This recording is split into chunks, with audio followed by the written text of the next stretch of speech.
प्रभु को महान नाम धन्यवाद से सुंदर अवकाश देती सानिध्य मध्यक आसवा से प्रभु को धन्यवाद दिए पुणी आपण समस्त को बाइबल ट्यूटोरियल आज अध्याय सत्य समाचार नवम अध्याय को स्वागत जनाए। प्रभु आपण प्रत्येक को बाहुल्य रूपे आशीर्वाद करंतु। प्रिय भाई भौणी माने आम प्रत्येक जीवन में दुख कष्ट समस्या निंदा ताड़ना अपमान आसे एटा स्वाभाविक विषय, एटा अस्वाभाविक विषय नुह, आसे जेकोसी व्यक्ति हूँ ता जीवन आसे माने जीवन अन्य नाम होची संघर्ष। आप संघर्ष रे ही आगु को बढ़ी कई मध्य बिना संघर्ष आगु को बढ़े। जब आप देखिए आईब तार 14 पर्व प्रथम पद स्त्री जात मनुष्य अल्पायु और दुख रे परिपूर्ण।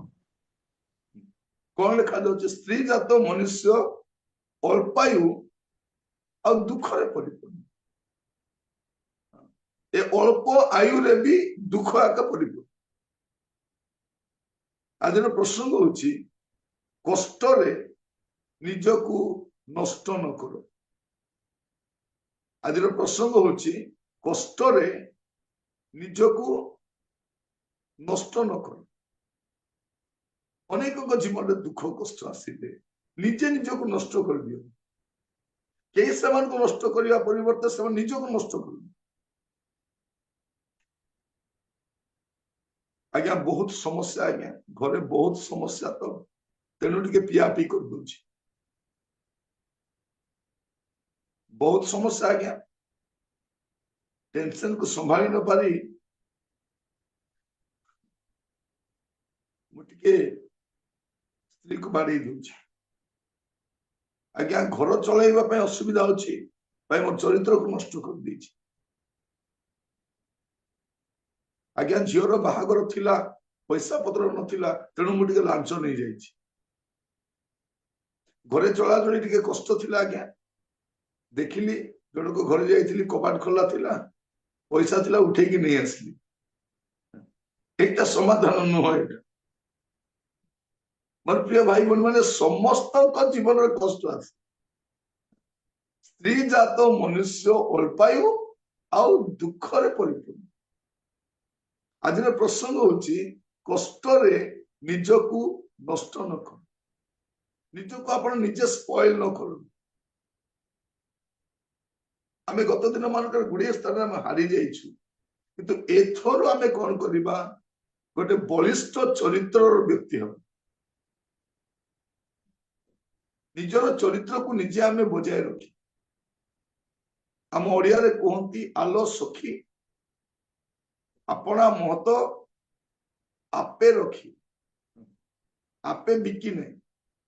अपना अनेक लोग कौन करती निजर आपणकर कई क्षति करने पूर्व आपण निजे निजर क्षति कर।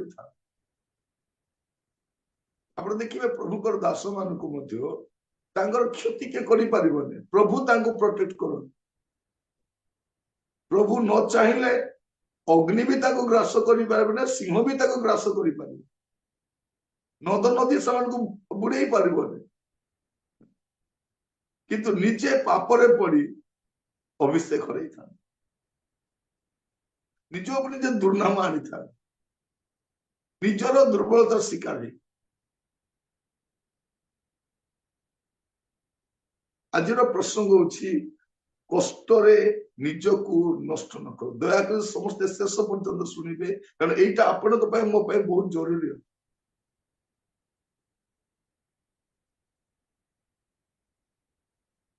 प्रभा जमान को सुंदर सुजोग देछंती वाक्य ध्यान कर। गत रात्र आम राजगांगपुर चढ़िलु आम कटक आसी पहुंची। रात्र बसी था प्रार्थना करी, प्रभु आज सत्य समाचार मु कौन करी।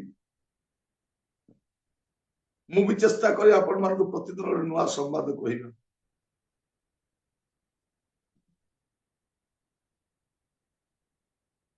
ସେଇଠି ମୁଁ ଗୋଟେ ବିଷୟ ପ୍ରଭୁ ମତେ କହିଲେ ସେ କଷ୍ଟ ସ୍ୱାଭାବିକ ବିଷୟ, କିନ୍ତୁ ତାରି ଭିତରେ କଣ କରିବା ଅଛି, ନିଜ ଚରିତ୍ରକୁ, ନିଜର ଜୀବନକୁ, ନିଜର ସବୁ ବିଷୟକୁ ବଜାୟ ରଖିବା ଅଛି, ନିଜକୁ ନିଜେ ନଷ୍ଟ କରିବା।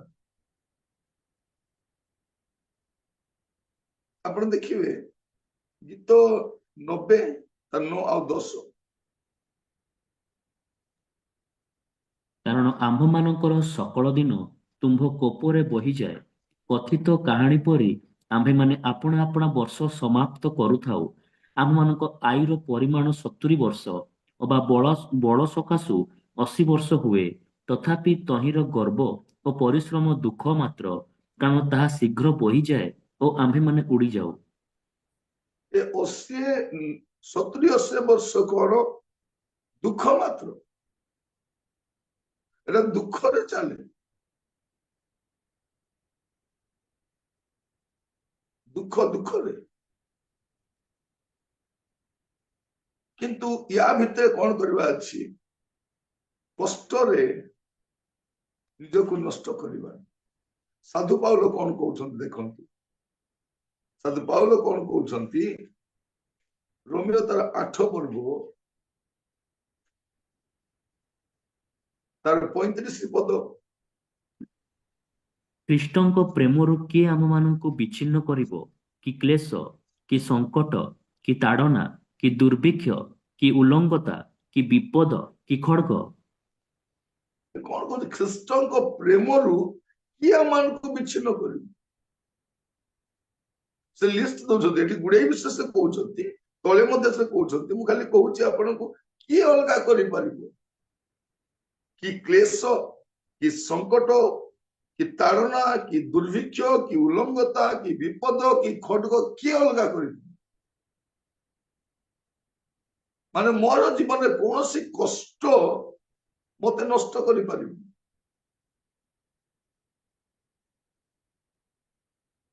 ଆମେ ନିଜେ ନିଜକୁ ନଷ୍ଟ କରିଥାଉ।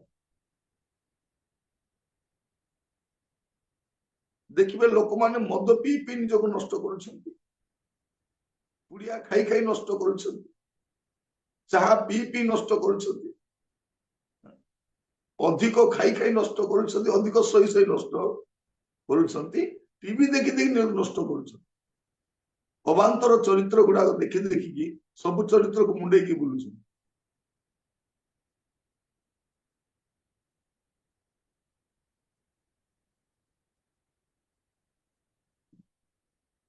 ମୁଁ ଆଶ୍ଚର୍ଯ୍ୟ ହୋଇଗଲି। ଗୋଟେ ପୁଅ ଏମିତି ବହୁତ ସିନେମା ଦେଖେ, ବହୁତ ସିରିଏଲ ଦେଖେ, ମୋବାଇଲରେ ଗୁଡେ ବିଷୟ ଦେଖେ, ଯେ ସମସ୍ତଙ୍କୁ ଦେଖିଲେ ସମସ୍ତେ ଭଲ ଲାଗିବେ, ଲାଗିବେ ନା ନାଇଁ, ସମସ୍ତେ ଭଲ ଲାଗିବେ। ସେ କଣ କହୁଛି, ସେ ଲୋକମାନେ ବାହାଇ ଜଣକ ସହିତ କେମିତି ରହିପାରୁଛନ୍ତି, ମୁଁ ତ ରହିପାରିବିନି। ମୁଁ ଦେଖୁଛି ଗତ ଦିନ ମାନଙ୍କ ତାଙ୍କୁ ନେଇକି ଜଣେ ପାଳକ ଅଭିଷେକ କରିଦେଇଛନ୍ତି। କଣ କରିଦେଇଛନ୍ତି, ତାକୁ ପାଳକ ଅଭିଷେକ କରିଦେଇଛନ୍ତି। ଏବେ ସେ ଲୋକ ଜାଣନ୍ତି ନାହିଁ, ଆମକୁ ବଡ ହେବାର ନିଶାରେ ଆମେ ନିଜକୁ ନଷ୍ଟ ନ କରୁ।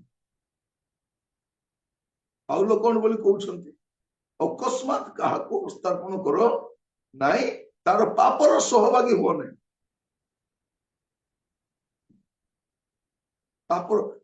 ଆମେ କଣ କରୁ, ବେଳେ ବେଳେ ହଠାତ୍ କାହାକୁ ବିଶ୍ୱାସ କରି ପକଉ,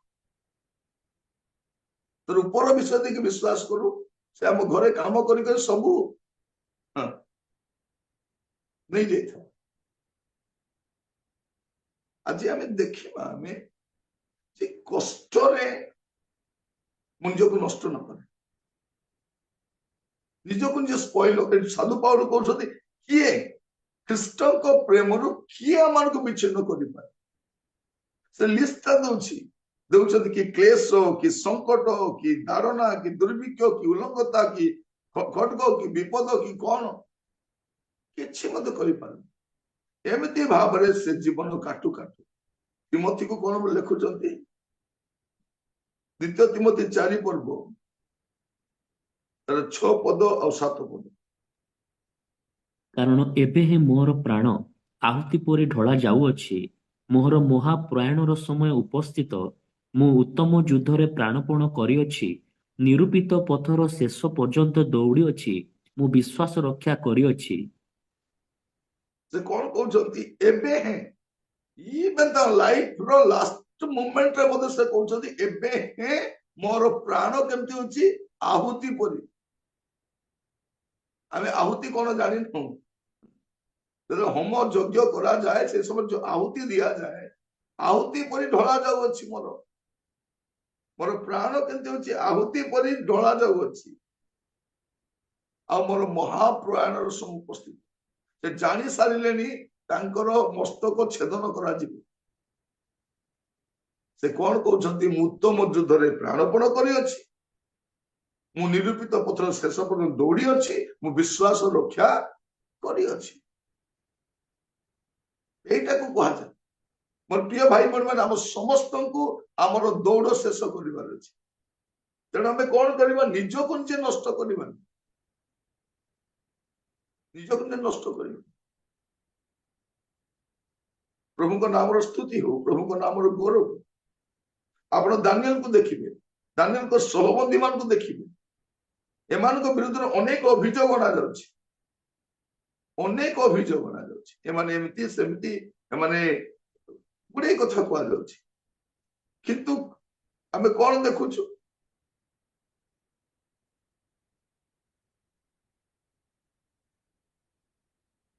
ଦେଖାଯାଉଛି ତାଙ୍କ ଠାରେ କୌଣସି ପ୍ରକାର ତ୍ରୁଟି ଦେଖାଯାଉନି, କୌଣସି ପ୍ରକାର ତ୍ରୁଟି ଦେଖାଯାଉନି। ମୋର ପ୍ରିୟ ଭାଇ ଭଉଣୀ ମାନେ, ଆପଣ ମାନଙ୍କୁ କହିବା ପାଇଁ ଆପଣଙ୍କୁ ମୁଁ କହିବା ପାଇଁ ଚାହେଁ ଯେ ଆମେ ନିଜେ ନିଜକୁ ନଷ୍ଟ ନ କରୁ। କଷ୍ଟ ସମସ୍ତଙ୍କ ଜୀବନରେ ରହିଥିବ, ବିନା କଷ୍ଟରେ କୁହନ୍ତି କଷ୍ଟ ନ କଲେ ଇଷ୍ଟ ମିଳେ ନାହିଁ ବୋଲି। ଅନେକ କଷ୍ଟ ମଧ୍ୟରେ ଇଷ୍ଟ ସାଧନ କରେ। ଯାକୁବ ପୁସ୍ତକ ଦେଖନ୍ତୁ, ତାର 5 ପର୍ବ 17 ପର୍ବ।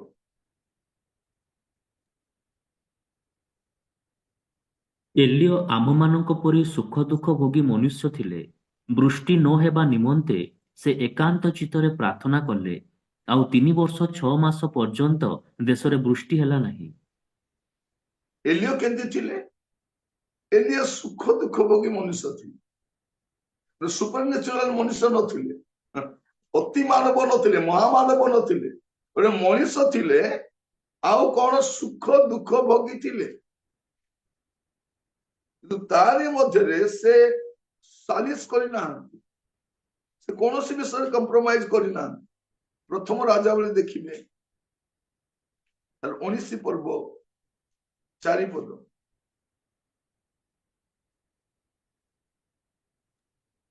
ମାତ୍ର ସେ ଆପେ ପ୍ରାନ୍ତର ଭିତରକୁ ଦିନକର ପଥ ଯାଇ ଏକ ରୋତମ ବୃକ୍ଷ ମୂଳରେ ଉପସ୍ଥିତ ହୋଇ ବସିଲେ ଓ ଆପଣା ମୃତ୍ୟୁ ପ୍ରାର୍ଥନା କରି କହିଲେ, ଯଥେଷ୍ଟ ହେଲାଣି, ଏବେ ହେ ସଦାପ୍ରଭୁ ମୋର ପ୍ରାଣ ନିଅ, କାରଣ ମୁଁ ଆପଣା ପୂର୍ବ ପୁରୁଷ ମାନଙ୍କ ଠାରୁ ଭଲ ନୁହେଁ। ସେ କଣ କହୁଛନ୍ତି? ପ୍ରଭୁ ମୋର ପ୍ରାଣ ନେଇଯାଅ, ମୋର ବଞ୍ଚିବାର କିଛି ଲାଭ ନାହିଁ। ମୋର ପ୍ରିୟ ମାନେ, ଜୀବନରେ ଗୋଟେ ଡିପ୍ରେସନ ର ସମୟ ଆସେ,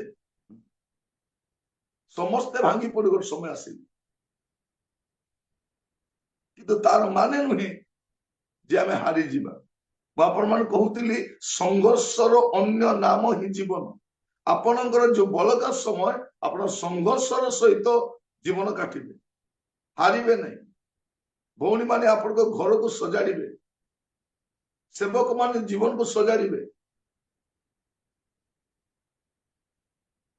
ଆମକୁ କଣ କରିବା ଅଛି? ଆମର ଯାତ୍ରା ସମାପ୍ତ କରିବା ଅଛି।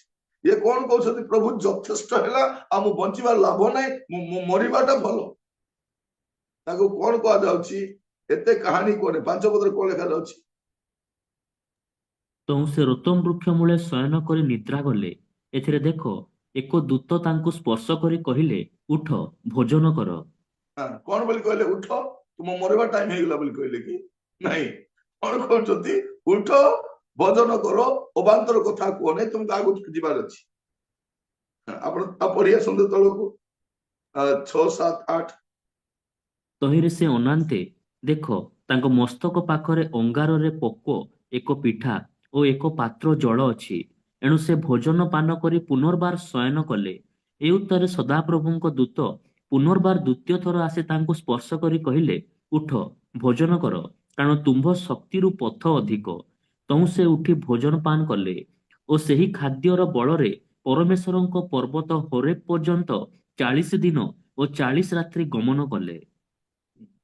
କଣ ଲେଖାଯାଉଛି? ମରିବା ଲୋକ, ମୁଁ ମରିଯିବାଟା ଭଲ କହିଲେ ମରିବା ଷ୍ଟୋରି କୁହ ନାହିଁ। ଆପଣ କେବେ ମରିବେ? ମୋର ଟିକେ ଦେଖନ୍ତୁ, ଆପଣ ମାନେ କେବେ ମରିବେ? ଯେବେ ପ୍ରଭୁ ଡିସାଇଡ କରିବେ। ଆପଣ ଡିସାଇଡ କରିବେନି ଆପଣ ମରିବି ମରିବି ବୋଲି ବଞ୍ଚନ୍ତୁ ନାହିଁ, ବଞ୍ଚନ୍ତୁ, ମରିବା ତ ଦିନେ ମରିବା। ମୁଁ ବି ମରିବି, ଆପଣ ବି ମରିବେ। ଏ ମରିବା ଚିନ୍ତା ଛାଡ଼ନ୍ତୁ, ବଞ୍ଚନ୍ତୁ ଆଗ। ମୁଁ ସବୁବେଳେ କୁହେ, ଆପଣଙ୍କର ଜୀବନର ଯତ୍ନ ଆପଣ ନିଅନ୍ତୁ, ଆପଣଙ୍କର ମରଣର ଯତ୍ନ ପ୍ରଭୁ ନେବେ। ଇଂରାଜୀରେ କୁହନ୍ତି take care of your life and God will take care of your death. Take care of your life. ଆପଣଙ୍କର ଜୀବନର ଯତ୍ନ ପ୍ରଭୁ ମରଣର ଯତ୍ନ ନେବେ। ଆମେ କେମିତି ମରିବା ପ୍ରଭୁ ଡିସାଇଡ କରିବେ। ଇଏ କହୁଛନ୍ତି ବଞ୍ଚିବାଟା ଲାଭ ନାହିଁ, ମରିଗଲେ ଭଲ। କହିଲେ ଏ ବେକାର କଥା କୁହ ନାହିଁ, ଉଠ, ଭୋଜନ କର, ଆଉ ତୁମେ ଚାଲ। ତୁମେ ଦୁର୍ବଳ ହେଇଯାଇଛ, ତୁମର ଶକ୍ତି ଠାରୁ ରାସ୍ତା ଲମ୍ବା ଅଛି, ଚାଲ। ମୁଁ ବି ଆପଣମାନଙ୍କୁ କହିବା ପାଇଁ ଚାହେଁ, ଆଜି ଆପଣଙ୍କର ମନୋବଳକୁ ବାନ୍ଧନ୍ତୁ, ଉଠନ୍ତୁ, ଚାଲନ୍ତୁ। ଯାତ୍ରୀ ଆଗ, ଲକ୍ଷ୍ୟ ତୁମ ଚିର ମନୋହର ସେଇ ସୁନ୍ଦର ଦେଶ, ଏ ଧରଣୀ ନୁହେଁ ତୁମ ଚିର ଆବାସ। ଏଇଟା ନୁହଁ, ଚାଲ ଆଗକୁ, ଚାଲରେ ଆଗେଇ ଚାଲରେ, ସଦା ଯୀଶୁଙ୍କୁ ଲକ୍ଷ୍ୟ ରଖି ଚାଲରେ। ଆସିବ କେତେ ନିନ୍ଦା ତାଡନା, ଏ ଜୀବନରେ କେତେ ଆସିବ। ଆମକୁ ବେଳେ ବେଳେ କେହି ଟିକେ ପ୍ରଶଂସା କଲେ ଆମେ ପୁରା ବେଙ୍ଗ ଭଳିଆ ଫୁଲି ଯାଉ। କେହି ଯଦି ଅପମାନ କଲେ କେଞ୍ଚୁଆ ଭଳିଆ ପୁରା ପତଳା ହେଇଯାଉ। ସେମିତି ହୁଅନ୍ତୁ ନାହିଁ। ଆମକୁ ନା ଲୋକର ପ୍ରଶଂସା ନା ଲୋକର ଅପମାନ, ଏଇଟାକୁ ଆମେ ଖାତିର କରିବା। ଯେ ଯେ କରିବା ଲୋକ ବି ଥିବେ, କୃଷ୍ଣ ଚଢାଇବା ଲୋକ ବି ଥିବେ, ଥିବେ ନା ନାହିଁ? ଯେ ଯେ କରିବା ଲୋକ ବି ଥିବେ, କୃଷ୍ଣ ଚଢାଇବା ଲୋକ ବି ଥିବେ। ଯୀଶୁ ଖ୍ରୀଷ୍ଟ ଆସିଲେ, ତାଙ୍କର କାର୍ଯ୍ୟ ସମାପ୍ତ କଲେ, ଆଉ ସେ ଚାଲିଲେ। ଆପଣଙ୍କ ଭାଗର କଷ୍ଟ ଆପଣ ପାଇବେ, ମୋ ଭାଗର ମୁଁ ପାଇବି, କିନ୍ତୁ କଷ୍ଟରେ ଆମେ ନିଜକୁ ନଷ୍ଟ କରିବାନି। ଆଗକୁ ଯିବା, ଆଗକୁ ଯିବାର ଅଛି। ପ୍ରଭୁ ଆଜି ଆମମାନଙ୍କୁ ଅନୁଗ୍ରହ କରୁ ଏ କଥା ବୁଝିବା ପାଇଁ, ଯେପରି ଆମେ ଆମର ଯାତ୍ରାକୁ ଶେଷ କରିବୁ। ଆଦି ପୁସ୍ତକ ଦେଖନ୍ତୁ 37 ପର୍ବ 2 ପଦ। ଆଦି ପୁସ୍ତକ 37 ପର୍ବ 2 ପଦ। ଯାକୁବଙ୍କର ବୃତ୍ତାନ୍ତ ଏହି। ଯୋସେଫ 17 ବର୍ଷ ବୟସ ସମୟରେ ଆପଣା ଭାତୃଗଣ ସହିତ ପଶୁପଲ ଚରାଉଥିଲା। ସେ ଆପଣା ପିତୃଭାର୍ଯ୍ୟା ବିଲାହା ଓ ଶିଳ୍ପାର ପୁତ୍ରମାନଙ୍କର ସଙ୍ଗୀ ବାଳକ ଥିଲା। ପୁଣି ଯୋସେଫ ସେଇ ଭାଇମାନଙ୍କ କୁବ୍ୟବହାରର ବାର୍ତ୍ତା ପିତା ନିକଟକୁ ଆଣୁଥାଏ। ଏଠି ଦେଖୁଛୁ ଯୋସେଫଙ୍କ ଷ୍ଟୋରି ଆରମ୍ଭ ହଉଛି 17 ବର୍ଷ ବୟସରୁ ତାଙ୍କର ଆରମ୍ଭ ହେଲା, ଆଗକୁ ବଢୁଛି। ତାପରେ 39 ପର୍ବ ତାର ପ୍ରଥମ ପଦ। ଯୋସେଫ ମିଶର ଦେଶକୁ ଅଣାଯାନ୍ତେ ଫାରୋଙ୍କର ଜଣେ ଭୃତ୍ୟ ଅର୍ଥାତ୍ ମିଶ୍ରୀୟ ପୋଟିଫର ନାମକ ରକ୍ଷକ ସେନାପତି ତାଙ୍କର ଆନୟନକାରୀ ଇସମାଇଲିୟ ମାନଙ୍କ ଠାରୁ ଯୋସେଫଙ୍କୁ କିଣିଥିଲା। ବାପା ଘରେ ଏତେ ସୁନ୍ଦର ସେ ଥିଲେ, ଏବେ ସେ ବାପ ଘରୁ କୋଉଠି ଆସୁଛନ୍ତି?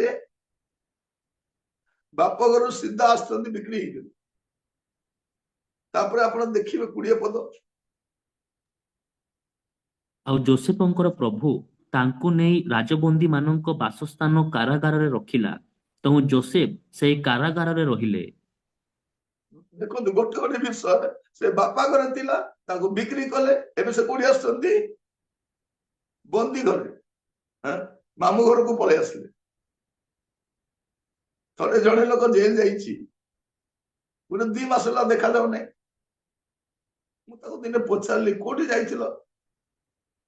କିଛି ଲୋକ ସାଙ୍ଗରେ ଥିଲେ ତ କହୁଛି ନାଇଁ ମାମୁଁ ଘରକୁ ଯାଇଥିଲି। କହିଲି ତମ ମାମୁଁ ଘର କୋଉଠି ଅଛି? ସେ କହୁଛି ମୋ ମାମୁଁ ଘର ୱାରଙ୍ଗଲରେ ଅଛି। ମୁଁ କହିଲି ଆନ୍ଧ୍ରାରେ ଆର ମାମୁଁ ଘର କୁଆଡେ ଆସିଲା? ସେଠି ଯାଇ କଣ ଗଡବଡ କରି ଜେଲରେ ଥିଲା 2 ମାସ ପରେ ମତେ ଜଣେ କହୁଛି ନାଇଁ ଆଜ୍ଞା ଇଏ ଜେଲ ଯାଇଥିଲା।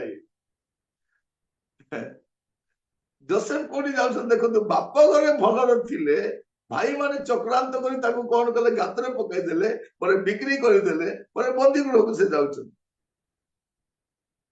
ତାପରେ ଆପଣ ଦେଖିବେ 41 ପର୍ବ ତାର 1 ପଦ।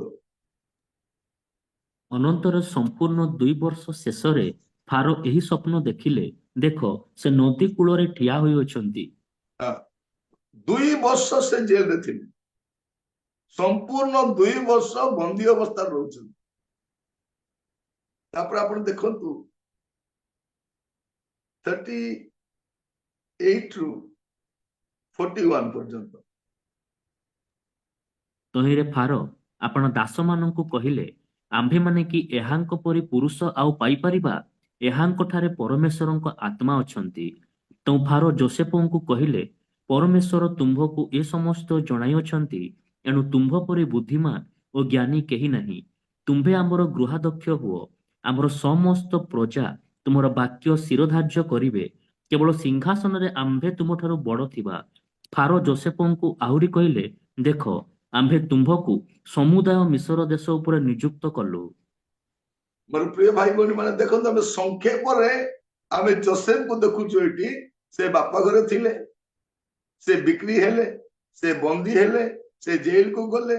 ଏବେ କଣ ହଉଛି, 2 ବର୍ଷ ଅକାରଣରେ କୌଣସି ଭୁଲ ନ କରିଥିଲେ, ୟା ମଧ୍ୟରେ ନିଜକୁ ନଷ୍ଟ କରିନାହାନ୍ତି, ନଷ୍ଟ କରିନାହାନ୍ତି। ସେ କଣ କଣ ଯୋଉ ସମୟ ଆସୁଛି ଯେ ଫାରୋ ନିଜେ କହୁଛନ୍ତି ୟାଙ୍କ ଠାରେ ପରମେଶ୍ୱର ଆତ୍ମା ଅଛନ୍ତି। ପରମେଶ୍ୱର ଆତ୍ମା ଥିବା ଲୋକ ମଧ୍ୟ କଷ୍ଟ ଦେଇକି ଯିବ। ଆପଣ ପ୍ରାର୍ଥନାଶୀଳ ଜୀବନ କାଟି, ପ୍ରଭୁ ଭୟ ଜୀବନ କାଟି ମଧ୍ୟ ଆପଣ କଷ୍ଟ ଦେଇକି ଯିବେ। ତାପରେ ସେ କଣ କହୁଛନ୍ତି, ୟାଙ୍କ ପରି ବୁଦ୍ଧିମାନ, ୟାଙ୍କ ପରି ଜ୍ଞାନୀ ତୁମେ ଆମର ଗୃହାଧ୍ୟକ୍ଷ ହୁଅ, ଆମେ ସମସ୍ତେ ତୁମର ଆମର ସମସ୍ତ ପ୍ରଜା ତୁମର ବାକ୍ୟ ଶିରୋଧାର୍ଯ୍ୟ କରିବେ, କେବଳ ସିଂହାସନ ଛଡା ବାକି ସବୁ ତମର ଥିବ। ଦେଖ ସମୁଦାୟ ମିଶର ଦେଶ ଉପରେ ଆମେ ତୁମକୁ ନିଯୁକ୍ତ। ଏସବୁ ସମୟ ଆସୁଛି, ଗୋଟେ ପଦ ଏସବୁର ଚେଞ୍ଜ କରୁଛି। ଏସବୁ ପଛରେ ଗୋଟିଏ ପଦ ଅଛି, ଆପଣ ଦେଖିବେ 39 ପର୍ବ ତାର 9 ପଦ। 39 ତାର 9। ଏହି ଗୃହରେ ମୋ ଠାରୁ ବଡ଼ କେହି ନାହିଁ, ତୁମ୍ଭେ ତାଙ୍କର ଭାର୍ଯ୍ୟା। ଏ ନିମନ୍ତେ କେବଳ ତୁମ୍ଭ ଛଡା ମୋ ପ୍ରତି ଆଉ କିଛି ମନା ନାହିଁ। ଏହେତୁ ମୁଁ କି ରୂପେ ଏଡେ ବଡ଼ ଦୁଷ୍ଟତା ଓ ପରମେଶ୍ୱରଙ୍କ ବିରୁଦ୍ଧରେ ପାପ କରିପାରେ? କଣ ଏଠି ସେ ପବିତ୍ରତା ହରେଇ ନାହାନ୍ତି। ସେ କଣ କରିନାହାନ୍ତି, ତାଙ୍କର ପବିତ୍ରତାକୁ ହରେଇ ନାହାନ୍ତି। ମୋର ପ୍ରିୟ ଭାଇ ଭଉଣୀ ମାନଙ୍କୁ କହିବା ପାଇଁ ଚାହେଁ, କଷ୍ଟ ସମସ୍ତଙ୍କ ଜୀବନରେ ଆସିବ, ଆପଣଙ୍କ ଜୀବନରେ ବି କଷ୍ଟ ଆସିବ। ଆମେ ବେଳେ ବେଳେ କଷ୍ଟ ଆସିଲେ ଆମେ ଭାବୁ ମୋର କଷ୍ଟ ଅନନ୍ୟ, ମୁଁ ବହୁତ କଷ୍ଟ ପାଉଛି, ମୋ ପରି କଷ୍ଟ କେହି ପାଇନାହାନ୍ତି। କାଲି ଜଣେ ପ୍ରଭୁଙ୍କ ଦାସଙ୍କୁ ସାକ୍ଷାତ କରିଥିଲି, ତାଙ୍କ ଦାସୀଙ୍କ ତାଙ୍କ ସ୍ତ୍ରୀଙ୍କ ସହିତ ଆମେ କଥା ହଉଥିଲୁ। ଆମେ ସାଥିରେ ବହୁତ ବର୍ଷ ସେବା କରିଛୁ। ମୁଁ ତାଙ୍କୁ ଦେଖି ଭାବେ ଏମାନେ ଏତେ ସୁନ୍ଦର ଆରାମରେ ଖୁସିରେ ସେବା କରୁଛନ୍ତି, ଏତେ ବଢିଆ ସେବା କରୁଛନ୍ତି, ଏତେ ଆରାମରେ ଅଛନ୍ତି। ମିଶିଲା ପରେ ଜଣା ପଡୁଛି ସେମାନେ ବି କେତେ କଷ୍ଟ ଦେଇ ଯାଇଛନ୍ତି। ଆଉ ସେ କଷ୍ଟର ବିଷୟ ଗୁଡାକ ସେମାନେ ବି କହୁଥାନ୍ତି, ଆମେ ବି କହୁଥାଉ, ଆଉ ଆନନ୍ଦ ବି କରୁଥାଉ।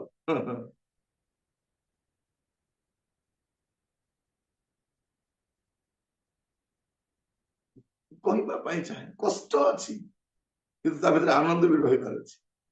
ସାଧୁ ପାଉଲ ବନ୍ଦୀ ଗୃହରୁ କହୁଛନ୍ତି ଆନନ୍ଦ କର। ଆମେ ଆମ ଘରେ ବି ଆନନ୍ଦ ନାହିଁ। ଆମ ଘରେ, ନିଜ ଘରେ, ସେ ଘରେ ଟିକେ ଖୁସିରେ ରହିବି ବୋଲିକିରି କଲର ମାରିଛୁ, ତଳେ ପ୍ଲେଟ ପକାଇଛୁ, ଏସି ଲଗାଇଛୁ, ସୋଫାରେ ବସୁଛୁ, ଡାଇନିଂ ଟେବୁଲରେ ବସୁଛୁ, ହେଲେ ବି ମୁହଁ ପେଚା ଭଳିଆ ଯାଉଛି। କି ଅବସ୍ଥା! ହେଲେ କୋଉଠି ଗଲେ ଆନନ୍ଦ କରିବା ଆମେ? ମୁଁ ଲୋକମାନଙ୍କୁ ଦେଖୁଛି, ଏବେ ଖରା ଛୁଟି ଆସିବ, ଏ ଛୁଟିରେ ସମର ଭ୍ୟାକେସନରେ ଟିକେ ଛୁଟି ମନାଇବା ବୋଲି ଯିବେ ଉଟି, ସେ ଉଟିରେ ଝଗଡା ହେଇକି ଆସିଥିବେ। ମୁଁ ଦେଖିଛି ଅନେକ ଲୋକଙ୍କୁ ଛୁଟି କଟା ହଉଛି କୋଉଠି ସେଇଠି ଝଗଡା ହେଇକି ଆସିଥିବେ, ହେଲେ କୋଉଠି ଗଲେ ଖୁସି ହେବେ ଆପଣ? ମୋର ପ୍ରିୟ ମାନଙ୍କୁ କହିବା ପାଇଁ ଚାहे କଷ୍ଟରେ ନିଜକୁ ନଷ୍ଟ ନ କର। ସ୍ୱାମୀ ସ୍ତ୍ରୀଙ୍କ ଜୀବନରେ କଷ୍ଟ ଥିବ, କିନ୍ତୁ ସମ୍ପର୍କକୁ ନଷ୍ଟ କରିବାର ନାହିଁ। ଅଭାବ ଥିବ, ଚରିତ୍ରକୁ ନଷ୍ଟ କରିବାର ନାହିଁ। କଷ୍ଟରେ ଯୋସେଫଙ୍କ ଜୀବନରେ କଷ୍ଟ ଅଛି, ତାର ପବିତ୍ରତାକୁ ସେ ହରେଇ ନାହାନ୍ତି। ହରେଇଲେ କି? ହରେଇ ନାହାନ୍ତି। ସେ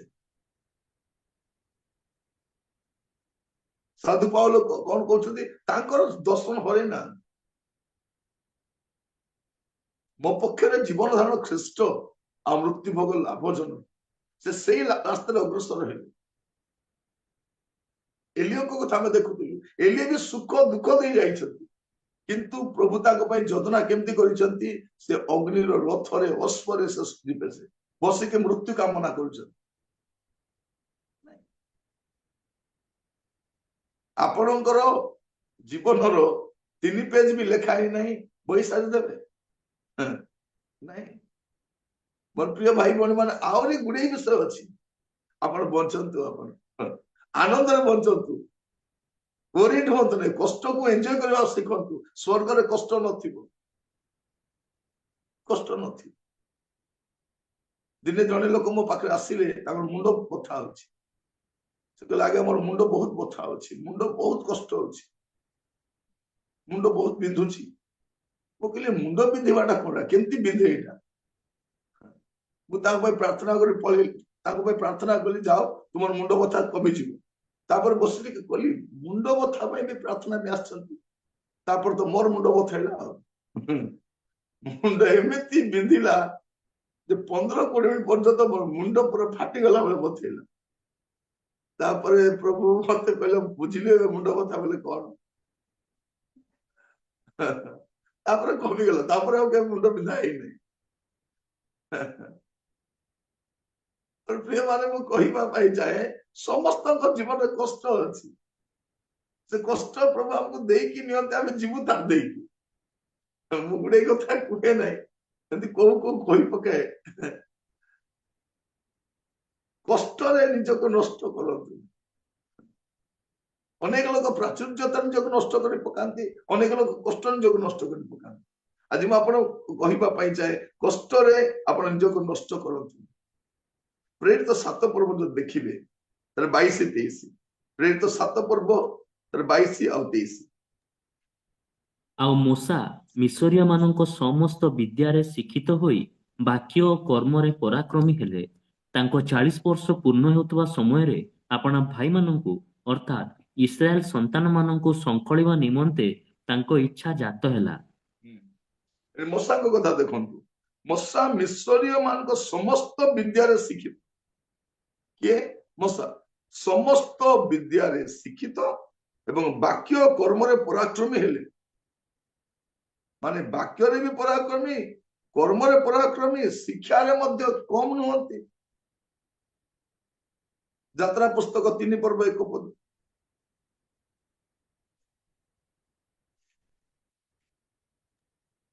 ସେହି ସମୟରେ ମୂଷା ଆପଣା ଶ୍ୱଶୁର ଜିଥ୍ରୋ ନାମକ ମିଦ୍ୟନୀୟ ଯାଜକର ମେଷପୋଲ ଚରାଉଥିଲେ। ଦିନକରେ ସେ ପ୍ରାନ୍ତରର ପଶ୍ଚାତ୍ ଭାଗରେ ମେଷପୋଲ ଘେନି ହରେବ ନାମକ ପରମେଶ୍ୱରଙ୍କ ପର୍ବତରେ ଉପସ୍ଥିତ ହେଲେ। କଣ ହେଲେ? ମିଶ୍ରୀୟ ବିଦ୍ୟାରେ ପୁରା ପୋଖତ, ଶିକ୍ଷିତ, ସୁଶିକ୍ଷିତ। ଏବେ ଶ୍ୱଶୁର ଘରେ ଯାଇ କଣ କରୁଛନ୍ତି? ଶ୍ୱଶୁର ଘରେ ଯାଇକି ମେଷପୋଲ ଚଳାଉଛନ୍ତି। ରାଜପ୍ରସାଦରେ ରହିବା ଲୋକ ପ୍ରାନ୍ତରରେ ଅଛନ୍ତି, ପର୍ବତରେ ଅଛନ୍ତି।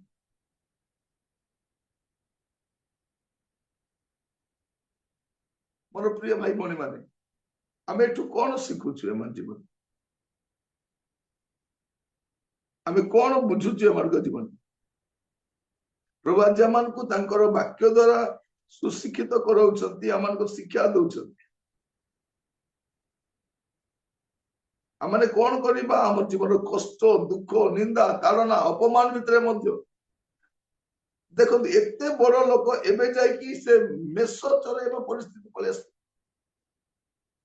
ଗଣନା ପୁସ୍ତକ ତାର 12 ପର୍ବ 3 ପଦ। ଗଣନା ପୁସ୍ତକ 12 ପର୍ବ 3 ପଦ। ମୂଷା ପୃଥିବୀସ୍ଥ ସମସ୍ତ ଲୋକଙ୍କ ଠାରୁ ଅତି ନମ୍ର ଲୋକ ଥିଲେ। କଣ ଥିଲେ? ତାଙ୍କର ନମ୍ରତାକୁ ସେ ଛାଡି ନାହାନ୍ତି। ଦେଖନ୍ତୁ ପ୍ରତ୍ୟେକ ଲୋକର ଗୋଟେ ଗୋଟେ କ୍ୟାରେକ୍ଟର ଗୁଡାକୁ ମୁଁ ଆପଣଙ୍କୁ କହୁଛି। ଯୋସେଫ ତାଙ୍କର ପବିତ୍ରତାକୁ ଛାଡି ନାହାନ୍ତି। ଏଲିୟଙ୍କର ତାଙ୍କର ଜିଲଟା ଯୋଉ ଥିଲା, ପ୍ରଭୁ ପାଇଁ ଯୋଉ ଉଦ୍ଯୋଗ ଥିଲା, ତାକୁ ସେ ଛାଡି ନାହାନ୍ତି। ଛାଡି ନାହାନ୍ତି। ପାଉଲ ତାଙ୍କର ଦର୍ଶନକୁ ଛାଡି ନାହାନ୍ତି। ପାଉଲ କଣ ଛାଡି ନାହାନ୍ତି? ତାଙ୍କର ଦର୍ଶନ ପୁରା କରିଛନ୍ତି ସେ। ଏଇଠି ଆମେ ଦେଖୁଛୁ ମୂଷା ତାଙ୍କ ନମ୍ରତାକୁ ଛାଡି ନାହାନ୍ତି। ଲେଖାରେ ଅଛି ମୂଷା ପୃଥିବୀସ୍ଥ ସମସ୍ତ ଲୋକଙ୍କ ଠାରୁ ଅତି ନମ୍ର ଲୋକ ଥିଲେ। ଖାଲି ନମ୍ର ନଥିଲେ, ଆମେ କଣ ଆମ ଜୀବନରେ ନମ୍ର ବୋଲିବାରେ କେବେ ଲାଗିବ ମୁଁ ଜାଣିନି। ବେଳେ ବେଳେ ଆମେ କାହା ଘରକୁ ଯାଇ କହି ପକାଉ, ଭାଇ ଭାରି ନମ୍ର ନା? ତାଙ୍କ ସ୍ତ୍ରୀ କହିବ ହଁ ହଁ ହଁ ବହୁତ ନମ୍ର, କାରଣ ସିଏ ଜାଣିଛନ୍ତି କେତେ ନମ୍ର। ବେଳେ ବେଳେ ଆମେ କହି ପକାଉ, ଦିଦି ଭାରି ଭଲ ନା, ବହୁତ ବହୁତ ନମ୍ର। ସେ ଭାଇ କହିବେ ହଁ ଭାରି ଭଲ ଭାରି ଭଲ ଭାରି ବହୁତ ଭଲ ବହୁତ ବଢିଆ। ମାନେ ଆମ ବିଷୟରେ କେବେ ଦେଖନ୍ତୁ ବାଇବଲରେ ଲେଖା ଯାଉଛି ଯେ ଜଣେ ବ୍ୟକ୍ତି ସେ କଷ୍ଟ ଦେଇ ଯାଇଛନ୍ତି, ସଂଘର୍ଷ ଦେଇ ଯାଇଛନ୍ତି, କିନ୍ତୁ ନମ୍ରତାକୁ ହରେଇ ନାହାନ୍ତି। ମୁଁ କହିବା ପାଇଁ ଚାହେଁ, କଷ୍ଟରେ ଆମେ ନିଜକୁ ନଷ୍ଟ ନ କରୁ। ଆପଣଙ୍କ ଭିତରେ ମଧ୍ୟ ପ୍ରଭୁ ଉତ୍ତମ ଚରିତ୍ର ଦେଇଛନ୍ତି, ଉତ୍ତମ ସ୍ୱଭାବ ଦେଇଛନ୍ତି, ସୁନ୍ଦର ଗୁଣ ଦେଇଛନ୍ତି। ତାକୁ ନଷ୍ଟ କରିବାର ନାହିଁ। ନଷ୍ଟ କରିବାର। ମୁଁ ଅନେକ ଜାଗାରେ ଯାଏ, ଯେତେବେଳେ ଝରଣା ପାଖ ଦେଇ ଯାଏ, ନଦୀ କୂଳ ଦେଇ ଯାଏ, ବଡ ବଡ ପଥର ଗୁଡାକ ଘଷି ହେଇ ହେଇ ହେଇ ଏତେ ସୁନ୍ଦର ହେଇଯାଇଥାଏ, ତାକୁ ଉଠେଇକି ଆଣି ଆମେ କଣ କରୁ, ଘରେ ରଖିଥାଉ। ସେ ପଥର ସେତି ନଥିଲା। ସେ କୁଆଡୁ ପିଟି ହେଇ ଖଣ୍ଡ ବିଖଣ୍ଡ ହେଇ ଛାଞ୍ଚି ହେଇକି ଲାଷ୍ଟ ଗୋଟେ ଗୋଲ ସୁନ୍ଦରଟା ହେଇଯାଇଛି। ନଷ୍ଟ କରିବାନି, ସମ୍ଭାଳିବାକୁ ଦେଖିବେ। ସେ କେମିତି ଦେଖନ୍ତୁ, ସେ ହେଇକି ଲାଷ୍ଟକୁ ପ୍ରଜାପତି ହେଇଯାଇଥିବ। ଗୋଟେ ଅସୁନ୍ଦର ସମ୍ଭାଳିବାଟା ପ୍ରଜାପତି ରୂପ ଧାରଣ କରୁଛି। ଆମକୁ ମଧ୍ୟ ପ୍ରଭୁ ଅନେକ ଉତ୍ତମ ଗୁଣ ଦେଇଛନ୍ତି, ଆମେ ସବୁ ପରିତ୍ୟାଗ କରିବାନି। ମୁଁ ଆପଣ ମାନଙ୍କୁ କହୁଥିଲି ଯେ ସଦରକ ମେଷକ ଅବେଦନଗୋ 3 ଜଣ ଯୁବାଙ୍କ କଥା ଦେଖନ୍ତୁ। ଏମାନଙ୍କ ଜୀବନରେ ମଧ୍ୟ କେତେ ସଂଘର୍ଷ ଆସୁଛି, କିନ୍ତୁ ପ୍ରଭୁଙ୍କ ପ୍ରତି ତାଙ୍କର ପ୍ରଗାଢ ବିଶ୍ୱାସ ଛାଡି ନାହାନ୍ତି। ଛାଡିଛନ୍ତି କି? ଛାଡି ନାହାନ୍ତି। ରାଜା କହୁଛେ ତମମାନଙ୍କୁ ଅଗ୍ନିରେ ପକାଇଦେବି, ପକାଇ ଦିଅ ରାଜା, କିଛି ଯାଇ ଆସେ ନାହିଁ, କିନ୍ତୁ ଆମର ପ୍ରଭୁଙ୍କ ପ୍ରତି ଆମର ବିଶ୍ୱାସକୁ ଛାଡିବୁ। ମୋର ପ୍ରିୟ ଭାଇ ଭଉଣୀ ମାନେ, ମଝିରେ ମୁଁ ଶୁଣୁଥିଲି ଜଣେ ପ୍ରଭୁଙ୍କ ଦାସ ଗୋଟେ ଗାଁରେ ସେବା କରନ୍ତି। ସେ ଗାଁର ଗୋଟେ ମୂର୍ଖ ଲୋକଟା, ସେ କୁରାଡି ଧରି ତାଙ୍କୁ ମାରିବା ପାଇଁ ବୁଲୁଛି, ସବୁବେଳେ ପାଖରେ ରଖିଥାଉଛି। ତାକୁ ମାରିବି, ତାକୁ ପ୍ରାଣରେ ମାରିବି, ହେଲେ ବି ସେ ସେବକ ସେ ଜାଗା ଛାଡିକି ଯାଉନାହାନ୍ତି। ତାପରେ ଦିନେ ଯାଇକି ଥାନାରେ କହୁଛି, ଆଜ୍ଞା ସେଇ ଲୋକ ବାହାରୁ ଆସିକି, ବାହାରୁ ବୋଲେ ବିଦେଶରୁ ନାହିଁ ହେଲା, ସେଇ ରାଜ୍ୟରୁ ବାହାରୁ ଆସିକି ସେବା କରୁଛି, ଆଜ୍ଞା ଆକୁ ମୁଁ ମାରିଦେବି ବୋଲି ଟାହିଆ ଦେଖାଉଛି, କୁରାଡି ଦେଖାଉଛି। ଥାନା ବାବୁ ବି ବାହାରୁ ଆସିଥିଲେ, ଅଲଗା ଜିଲ୍ଲାରୁ। ସେ କହିଲେ ତାହେଲେ ତୁ ମତେ ବି ମାରିବୁ, ତତେ ଭିତରେ କରିଦେବି, ଦେଖ। ସେ କରୁଛି ତାକୁ ବାହାରୁ, ଇଏ ଥାନା ବାବୁ କହିଲା ମୁଁ ବି ତ ବାହାରୁ ଆସିଛି, ମୁଁ ବି ତ ଅଲଗା ଜିଲ୍ଲାରୁ ଆସିଛି। ମୋର ପ୍ରିୟ ମାନେ, ଏଇଟା ଭାରତ ଦେଶ। ଏଇଠି ଅଲଗା ଜିଲ୍ଲାର ଲୋକ ଆସି କଲେକ୍ଟର ହେଇପାରୁଛନ୍ତି, ଏସପି ହେଇପାରୁଛନ୍ତି, ଡକ୍ଟର ହେଇପାରୁଛନ୍ତି, ଇଞ୍ଜିନିୟର ହେଇପାରୁଛନ୍ତି, ଟିଚର ହେଇପାରୁଛନ୍ତି, ଲେକ୍ଚର ହେଇପାରୁଛନ୍ତି, ପ୍ରଚାର କାହିଁ କରିପାରିବନି? ନାଇଁ ବାହାରୁ ଆସିଛନ୍ତି। ବାହାରୁ ମାନେ କଣ? ଆମେରିକାରୁ ଆସିଛନ୍ତି।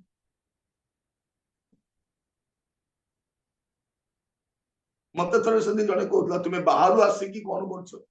ମୁଁ କହିଲି ମୁଁ ବାହାରୁ ଆସିଛି, ମୋର ଭାଷା ଦେଖ, ମୁଁ ଖାଣ୍ଟି ଓଡିଆ, ବାହାରୁ ଆସିନି। ମୋର କଲର ଦେଖୁଛୁ, पूरा अमेरिकन भलिया देखा जाଉଛି।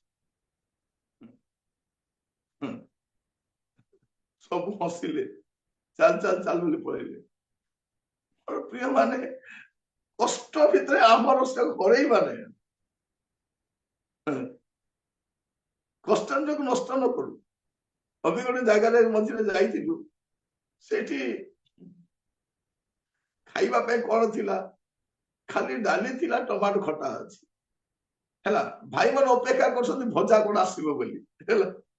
जे भजा आसीबो कि आम आसीबो कि कोन आसीबो। तापरे मु डाली एटा का डाली अछि आउ से टमाटो भजा, से खटाटा सज भजा, सेठी लंका अछि, लंका गोटे दली दिलु, कि स्वाद। तुंड पिटी पिटी खाइली, मते देखि छानी आइला, सब खाइले। पहले भाई जाऊ नथिला, जीवन नाई कोन चारटा दे प्रचार करियो, मते जीवन नाई। मते जतले भोक हेबो तले मो प्रचार सारी दिए। तापर जाई कि जहा मिले आखि मते खाइ दे, आचार मिलो जहा मिलो किछि टेंशन नाई। और प्रिय भाई बड़ी माने गोटे विषय हमर लाइफ समाप्त हुए नै, गोटे ड्रेस से हमर जीवन सरे नै, गोटे खाद्य जीवन सरे नै, गोटे जोतारे जीवन सरे नै। लाइफ लॉन्ग प्रभु हमको देई कि नउथिबे। आज आप कहते मोर जोता ना बोल आप देखो जोता रखा जगह केतरा जोता आप पिंधि सारे, केते जोता पिंधि सारे। आप ओरिड हूँ नहीं, कष्ट निजक नष्ट करूँ, कष्ट नष्ट। प्रभु जीशु जीवन देखो केते कष्ट, जन्म संघर्ष। जन्म है कौटी, जन्म समय संघर्ष, बढ़े परिवार बढ़िले, सेवा आरंभ कले गाँव विताड़ित है, गाँ लोक कले पला, तापर खाइबा समय नहीं, खाद्य नहीं, शोवा को जगह नहीं, स्थाने स्थाने प्रचार कले। जो माने रोटी खाइले लास्ट को सेमाने कहले आगो कृष्ण चढ़ाओ, कृष्ण चढ़ीबा समय शिष्य मान भी नांती, किंतु प्रभु जीशु निराश है ना, प्रभु जीशु निराश है नांती, तांकर यात्रा समाप्त कर आसे कले समाप्त हैला। आपण भी समाप्त करेंगे, कष्ट निजक नष्ट न करू। आसु प्रभु आपण मान को जो दर्शन, जो सेवा, जो परिवार, जो बोझ देइछथि ताको पूरा करंतु। मु मरि जाइतिले ही थांता, एई थांता कोन, मरिबु तो मरिबु, केबे ना केबे मरिबु ना नहीं, मरिबु। हां, पर प्रिय भाई बणी माने मदिरे जने कहला मु मरिबि नाही, मु भलो डॉक्टर को देखाउछि, मु मरिबि नाही, मु बंचिबि। तुमे के बंचिबो मरिबो कहबा लोक डिसाइड ऊपर हम, भल थिले भी मरी हम, रोग थिले भी बंची हम, बंची हम ना नहीं। भल थिले भी से भल थिला केमती चली गले, चली गले। तुमर एते रोग अछि, तुमे केमती बंची बंची। आपण भल खाइले भी मरिबे, आपण दुर्बल खाद्य खाइ भी बंची किथिबे। आपण एई धंदारे पड़ंतु नै। आपणकर जीवन में मु कहूतिले आपनको जोसेफ एते कष्ट देकर गले, पवित्रता हरई ना। मसांग जीवन संघर्षमय जीवन, राज प्रसाद प्रांतर को गले, नम्रता छाड़ी ना। पाउल को कहवा पड़े ख्रीष्ट प्रेम किए मत अलग कर से लोक निरवच्छिन्न भाव में सेवा कर दर्शन को हरई ना। दानियल कष्ट देकी जाउछंती, निर्दोषता हरई ना, कर्म क्षेत्र निर्दोष अच्छा। सदरक मेशक अबेदनगो एपरिक अग्नि पड़ा समय आसीगला, पकई भी दिगला, किंतु प्रभु प्रगाढ़ विश्वास छाड़ी ना, निजक नष्ट करतु नहीं। आसतु चक्षु बंद करवा, प्रार्थना करने आज पुणी थे गोटे नुआ आरंभ करने आम चेष्टा करवा। समस्त को मुझे आसु आम प्रार्थना करूँ, मुझे आपण मान प्रार्थना करुच्ची, आपण मैंने निज प्रार्थना करूँ गोटे नुआ आरंभ करने। लोक मैंने आपको निंदा कर अपमान कर विरुद्ध में मनोबल भांगी जाइए, आउ करी ना कि करी ना, मंडली किसी करी ना, समाज किसी करी ना, किसी करी ना। मुझे एते करिछि तथापि से मते मान्य करना। प्रार्थना करवा समस्त गोटे नुआ आरंभ करवा। झील मैंने तुम्हें केते अपमान देकी जाइछ, तुम मान को लोक गुड़े कथा कही, तुम परिवार विरुद्ध कही, निजक नष्ट करो ना। प्रभु आपण को गुड़े विषय कहते, आपण जीवन प्रत्येक विषय प्रभु आपन को जनाऊँ, आपण उत्तमता को हरातु नहीं, हरातु नहीं। हालेलुया। पिता परमेश्वर मु आपको धन्यवाद दूची प्रभु मु प्रार्थना करुछि प्रभु आज आपण आमान कथा होइछंती प्रभु आमान जीवन में गुड़े कष्ट अभाव निंदा ताड़ना समस्या संघर्ष मध्य प्रभु आम जीवन जो नष्ट न करू प्रभु आमान को साहाय्य कर प्रभु आपण आमान को दया कर प्रभु दया कर जोसेफ ठारे आपण आत्मा थिला प्रभु से आम मध्य आपण आत्मा को देइछंती बुझीबा पे साहाय्य कर प्रभु दुख कष्ट नैराश्य अपमान हताश मध्य प्रभु जेपरि आमे निजको नष्ट न करू आमर चरित्र को नष्ट न करू आमर स्वभाव को नष्ट न करू आमर दर्शन को नष्ट न करू आमर नम्रता को नष्ट न करू आम दर्शन को नष्ट न करू प्रभु दया कर साहाय्य कर प्रत्येक को कष्ट मध्य प्रभु अपना दौड़ को समाप्त करने साहाय्य कर प्रभु आज आम प्रत्येक पुणी थे प्रभु आपण को बलवंत हस्तर समर्पित होचु प्रार्थना करुछु प्रभु आमान को दया करो आमान को अनुग्रह करो आमान को सहवर्ती परमेश्वर प्रभु आमे पारिबो नाइ प्रभु दया करो प्रभु एलियो जेपरि निराश हे बसी कहिले पर मरिबा भलो प्रभु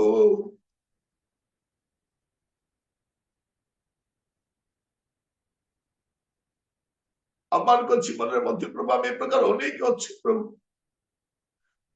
बंचार आशा इच्छा हर बसी प्रभु आम भितर केबेरु मरी सारू प्रभु अनेक स्वप्न मौली गला दर्शन मौली गला प्रभु ओ प्रभु भल कार्य करी प्रभु लोक आदृत होना प्रार्थना करुच्ची प्रभु प्रत्येक को दया कर प्रभु बेले बेले जो परिवार लोक से अपमान करती बेले बेले जो निज आत्मीय मान अपमान करती प्रभु एपरी एक संघर्ष समय प्रभु जब आम उत्तमता को न हराऊ प्रभु साहाय्य कर प्रभु मु प्रार्थना करुच्ची प्रत्येक को पाए आपण दास भाव में प्रार्थना करुच्ची प्रभु कष्ट मध्य आम जीवन जो नष्ट न करू प्रभु दया कर साहाय्य कर प्रभु ए संघर्षर जीवन में बाइबल कहे स्त्री जात मनुष्य हल पायु आ दुख परिपूर्ण प्रभु ए दुख मध्य कष्ट मध्य नैराश्य मध्य हताश मध्य प्रभु जब आम निज उत्तमता को न हराऊ प्रभु साहाय्य कर प्रत्येक दया कर प्रभु स्कूल को जानती कॉलेज को जानती ऑफिस को जानती बिजनेस जगह को जानती और प्रभु घरे भी रुहती प्रभु जो उत्तमता को नष्ट न करती प्रभु बिछड़ा रे पड़ी अनेक लोग प्रभु रही प्रभु प्रभु सारे भावुं मुझे भल काम करी मोर की लाभ अन्य उपकार करी की लाभ प्रभु तांकर शेष